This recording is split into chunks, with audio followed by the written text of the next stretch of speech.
അതുപോലെ അന്വേഷണം ഇപ്പോൾ സ്ഥാനമൊഴിഞ്ഞ ബോർഡിലേക്ക് നീളാത്തതിനെ കുറിച്ചും പ്രതിപക്ഷത്തിന് സംശയമുണ്ട്. മറ്റൊരു പ്രധാനപ്പെട്ട കാര്യം അവർ ചൂണ്ടിക്കാട്ടുന്നത് ഇതുവരെ തൊണ്ടി മുതൽ കണ്ടെത്തിയിട്ടില്ല എന്നുള്ളതാണ്. പിന്നെ എങ്ങനെയാണ് ഹൈക്കോടതി നിശ്ചയിച്ച 6 ആഴ്ചയ്ക്കുള്ളിൽ അവസാന റിപ്പോർട്ട്, അന്തിമമായ അന്വേഷണ റിപ്പോർട്ട് നൽകാൻ സാധിക്കുക? ഇതാണ് ഇപ്പോഴത്തെ ഒരു പ്രധാനപ്പെട്ട പ്രശ്നം. നമ്മുടെ മുഖ്യമന്ത്രി ശ്രീ പിണറായി വിജയൻ ഈ കാര്യത്തിൽ പുലർത്തുന്ന നിസ്സംഗത അല്ലെങ്കിൽ നിശബ്ദത അത്ഭുതപ്പെടുത്തുന്നതാണ്. ഇതുവരെ അദ്ദേഹം ഈ കേസിനെ കുറിച്ച് കാര്യമായിട്ട് എന്തെങ്കിലും പറഞ്ഞിട്ടില്ല. CPM-ന്റെ ഭാഗത്തു നിന്ന് വന്നിട്ടുള്ള ന്യായീകരണങ്ങൾ അവരുടെ സംസ്ഥാന സെക്രട്ടറി MV ഗോവിന്ദൻ മാഷിൻ്റേത് മാത്രമാണ്. അതാവട്ടെ അത്ര വിശ്വാസയോഗ്യവുമല്ല.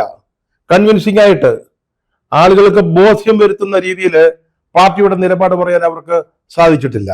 അവരിപ്പോൾ അണികൾക്ക് നിർദ്ദേശം നൽകിയിരിക്കുന്നത് പത്മകുമാറിനെ അനുകൂലിച്ചോ പ്രതികൂലിച്ചോ ഒന്നും പറയേണ്ട എന്നാണ്.